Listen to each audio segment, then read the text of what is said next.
আজকে দেখলাম কোথাও মিছিল দিচ্ছে, এক জায়গায় বলছে জয়, আর এক জায়গায় 1.5 মাইল দূরে দৌড়াতে দৌড়াতে যেয়ে বলছে বাংলা। তো এই হচ্ছে এখন আওয়ামী লীগের অবস্থা। তো সুতরাং এই অবস্থা থেকে যাতে তারা মুক্তি না পায় সেই রকম রাজনীতি বাংলাদেশে আমাদেরকে স্থাপন করতে হবে। বাংলাদেশ জাতীয়তাবাদী দল বিএনপির ইতিহাস মানেই স্বাধীনতার ইতিহাস। এই দলের ইতিহাস মানেই স্বাধীনতা এবং সার্বভৌমত্বকে রক্ষা করার ইতিহাস। এই দলের ইতিহাস মানেই একদলীয় বাকশাল ব্যবস্থা বিলুপ্তির মাধ্যমে বহুদলীয় গণতন্ত্র প্রতিষ্ঠা করার সাংবিধানিক ইতিহাস। এই দলের ইতিহাস সামরিক স্বৈরশাসন বিরোধী আন্দোলন করতে করতে গণতন্ত্রের বিজয়ের ইতিহাস। এই দলের ইতিহাস হচ্ছে সংসদীয় গণতন্ত্র প্রতিষ্ঠার ইতিহাস এবং তত্ত্বাবধায়ক সরকার প্রতিষ্ঠার ইতিহাস। এই দলের ইতিহাস শহীদ রাষ্ট্রপতি জিয়াউর রহমান এবং বেগম খালেদা জিয়ার ইতিহাস হচ্ছে গণতন্ত্রের জন্য সংগ্রাম করতে করতে জীবন দেওয়ার ইতিহাস। এই দলের ইতিহাস হচ্ছে সংস্কার এবং গণতান্ত্রিক সংস্কার বাস্তবায়নের মধ্য দিয়ে অঙ্গীকার পূরণের ইতিহাস।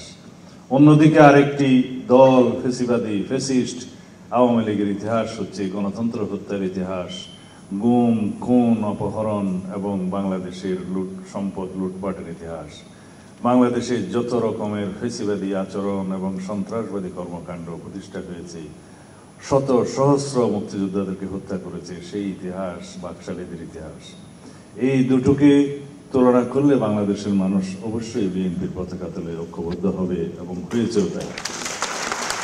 কিন্তু আমাদের মনে রাখতে হবে যে ভালো রাজনৈতিক সংস্কৃতির চর্চা এবং প্রতিষ্ঠা লালনের মধ্য দিয়ে অপসংস্কৃতি, অপরাজনীতি এবং ফেসিস্ট রাজনীতিকে বিলুপ্ত করতে হবে। কারণ আমরা যদি ভালো আদর্শিক রাজনীতি উপস্থাপন করতে পারি তাহলে পরে আওয়ামী লীগের সেই ফেসিবাদী আওয়ামী রাজনীতি বাংলাদেশ থেকে বিলুপ্ত হবে।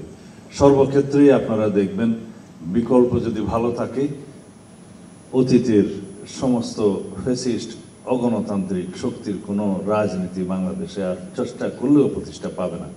প্রতিষ্ঠাবার্ষিকীর এই সময় আপনারা দেখেছেন আমরা জনদুর্ভোগ হয় সেরকম কোনো কর্মসূচি নেইনি, অথচ আগে আমরা র্যালি সমাবেশ মিছিল এগুলো করে রাস্তায় দুর্ভোগ সৃষ্টি হতো, সেটা জনগণ পছন্দ করছে না। সুতরাং জনমতের সাথে মিলিয়ে আমাদেরকে সাংস্কৃতিক পরিবর্তন আনতে হয়েছে রাজনীতিতে।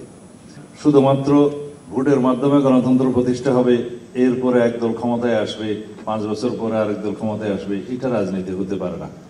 রাজনৈতিক ময়দানে আমরা ক্ষমতায় থাকি অথবা না থাকি, কিন্তু রাজনৈতিক সংস্কৃতির পরিবর্তনের ক্ষেত্রে যেন আমরা উদাহরণ সৃষ্টি করতে পারি, এই রাজনীতি আমাদের করতে হবে।